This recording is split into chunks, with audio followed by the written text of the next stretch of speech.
मैं आपको एक फकीरों की छोटी सी कहानी बता दूं, उसको आप ध्यान में रखेंगे। एक राजा, एक बादशाह हिंदुस्तान में राज करते थे। उनको इतनी हविस, इतना लोभ उनको था कि सारे हिंदुस्तान में अपने अधिकारियों को हुक्म दे दिया कि जितनी भी दौलत उसको सब घरों से निकाल कर मेरे खजाने में ले आओ। एक एक पैसा ढूंढ ढूंढ करके निकाला गया और सारे देश की संपत्ति को बादशाह के खजाने में पहुंचा।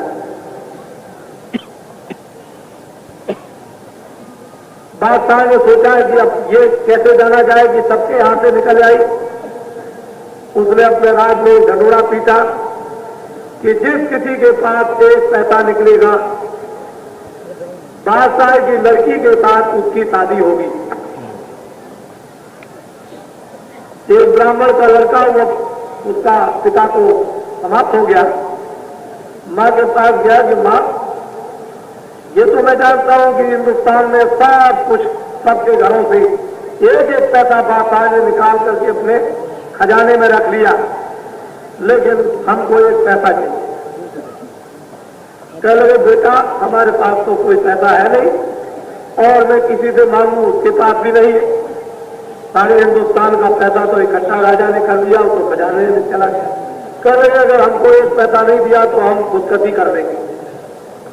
मां ने सोचा एक बच्चा है, ये भी चला जाएगा तो मैं तो विवाह हो गई, मेरा तो पति बन गया, अब से क्या होगा, कौन हमारी देख रेख करेगा। बहुत सोचने समझने लगी तो उसे अपनी पुरानी बात बहुत दिन की याद आ गई कि जब इसका पिता मरा था तो उस समय पर यह रवाज था कि कोई जलाया नहीं जाएगा, सबके सब गाड़े जाएंगे। तो जब इसके लड़के के पिता वो जब गाड़ने चले तो एक पैसा उसके मुंह में रख दिया और ले जाकर के उसको जमीन में गाड़ दिया।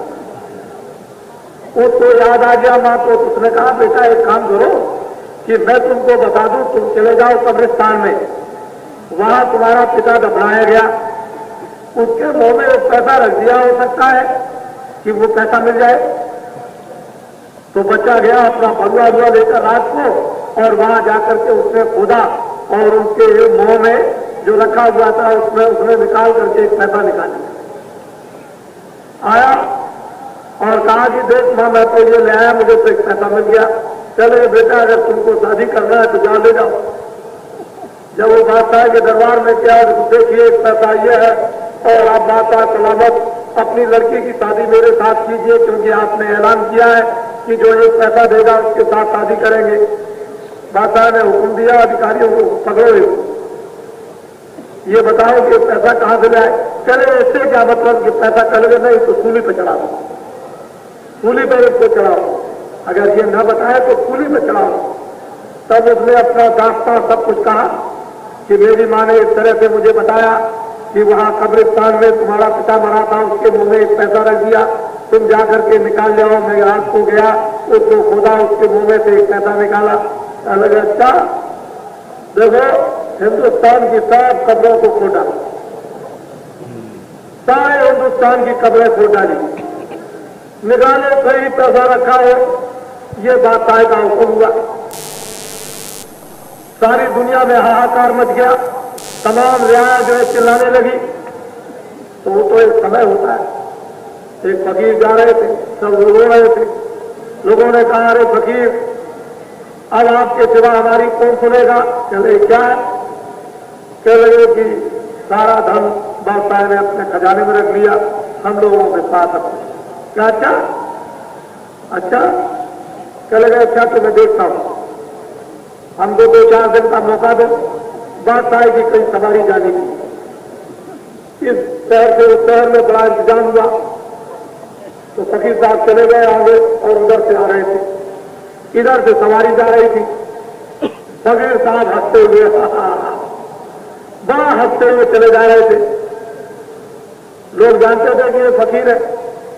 उन्होंने कपड़ा लिया और तमाम कंकड़ उठाना शुरू कर दिया, झोली में डाले और बड़ा हंसे और कंकड़ों को फेंक दे और फिर कंकड़ उठाए जमीन के और झोली में डाले और बहुत क्या क्या मार करके हंसे। सामने जब बादशाह आया तो देखा उन्होंने कहा, अरे फकीर क्यों आते हो? अरे भाई ये क्या है? कह लगे कि ये हीरे है। तो ये उठाया, फेंक दिया, फिर उठाया। अरे कह लगे फकीर ये तो कंकड़ है। नहीं, ये हीरे है, मेरी इनसे मोहब्बत है, प्यार है, उनको मैं छोड़ नहीं सकता हूं। जब मैं मरूंगा तो इन हीरों को अपने साथ ले जाऊंगा। अरे फकीर तुम क्यों फकीर हुए हो?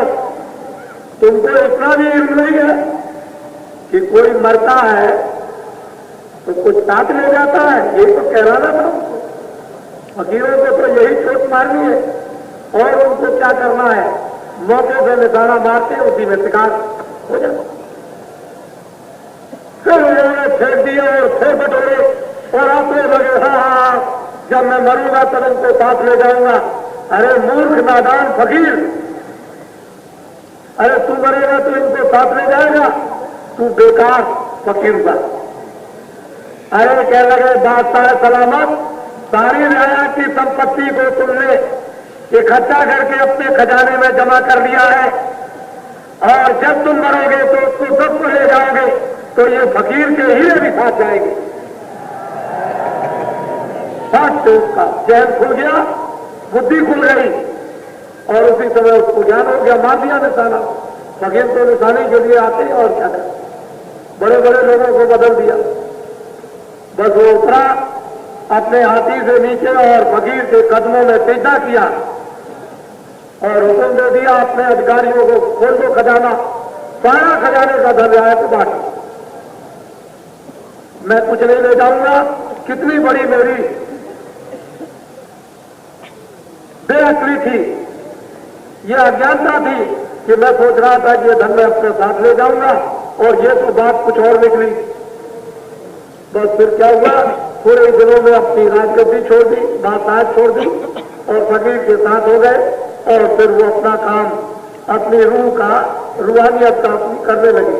फकीर की नजर, फकीर की कृपा मेहरबानी और बादशाह को भी, उसकी रूह को भी पार कर दिया और खुदा के पास पहुंचा दिया।